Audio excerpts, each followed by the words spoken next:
People, get ready.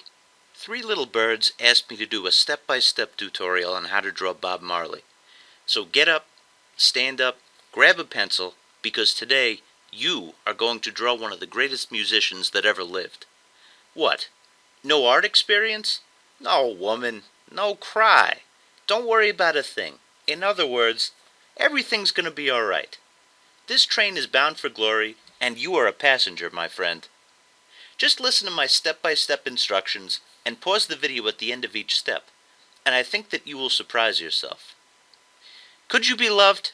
I don't know. That's a multifaceted question with a lot of factors. Go ask Dr. Phil. Could you make a successful portrait of Bob Marley? I could answer that. Yes, you can. Before we begin, I recommend that you watch this video on my website. I made an additional cheat sheet tutorial with photos and text. There's also a supply list and an extended shading tutorial. Just hit the link in the video description below the video player. Let's get started.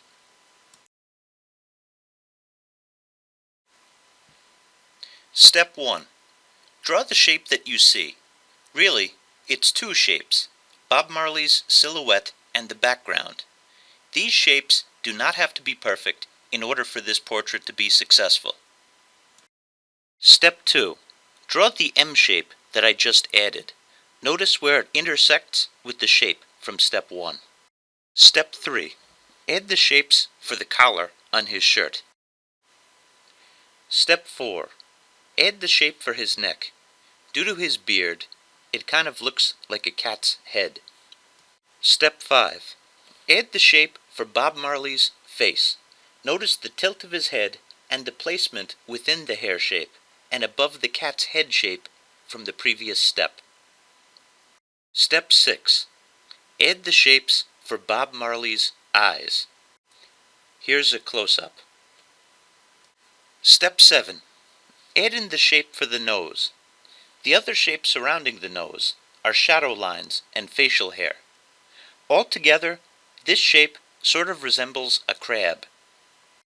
Step 8. Add the 4 shapes for the mouth. Notice that the top 2 are slightly bigger than the bottom 2. Step 9 is the trickiest step. Draw in the shape for the eyes. Take some extra time to observe where each shape falls within the eye shape. Notice that the pupil, iris, and whites of the eye are dark. Step 10.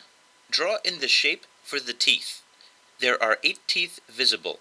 Notice the dark values in the corner of the mouth. Step 11.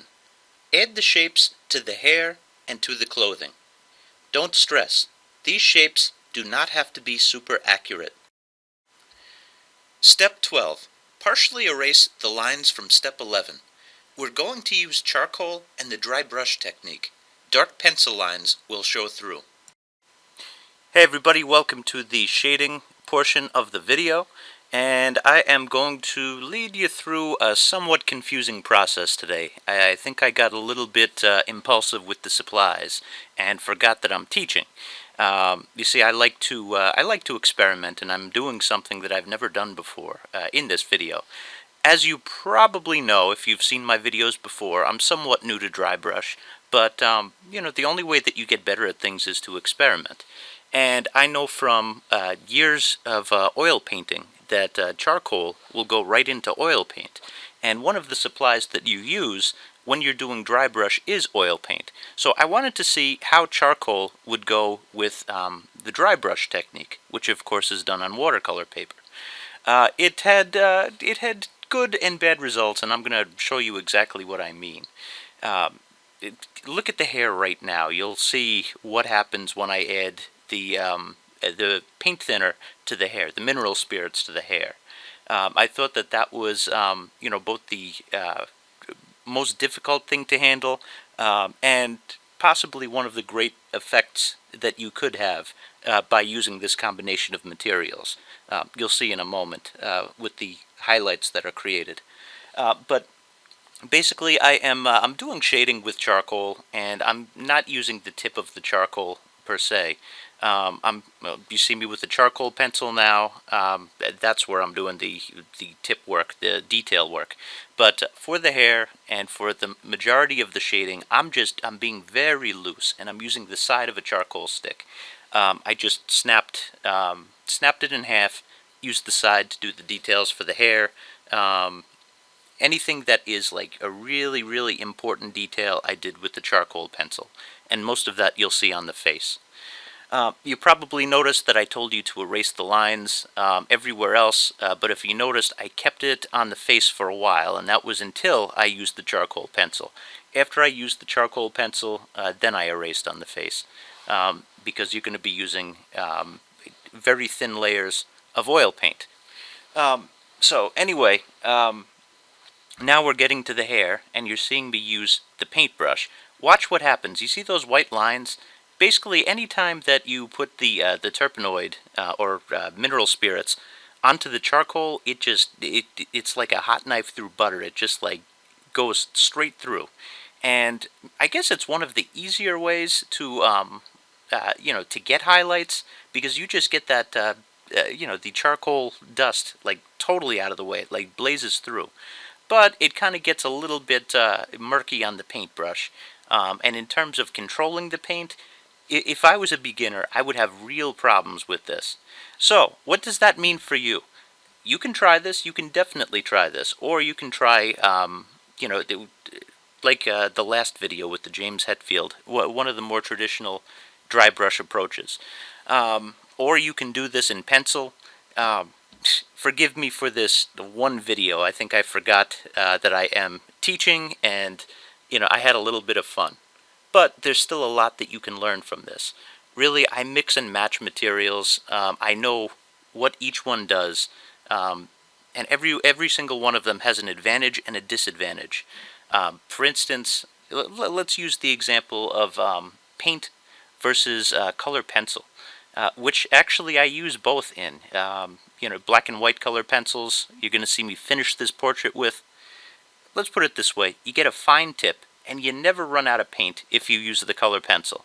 And basically, I use that for the highlights at the end. You're going to see the face get a little bit darker. Then you're going to see me break out the color pencils and do those highlights in there. When you're working with paint, you could get masses in. But you always run out of paint on the brush. And, sometimes the brush gets a little bit too dry, even for dry brush technique. But if you use both oil paint with the paintbrush and and color pencils, you could compensate. For each one of those media's flaws. So I do a little bit of that. You've seen me do countless tutorials with pencil.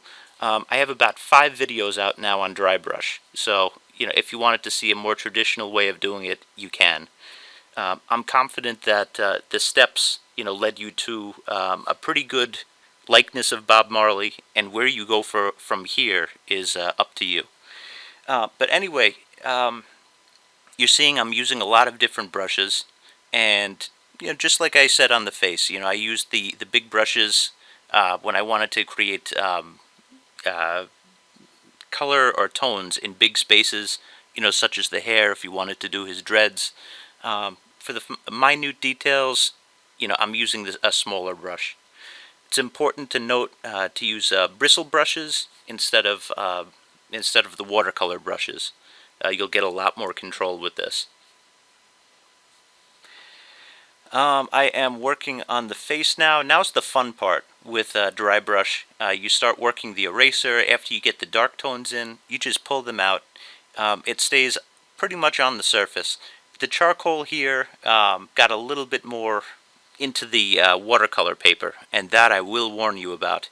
So I couldn't erase as well as, say, the James Hetfield tutorial, which of course you can get to by just clicking on his image over to the right there.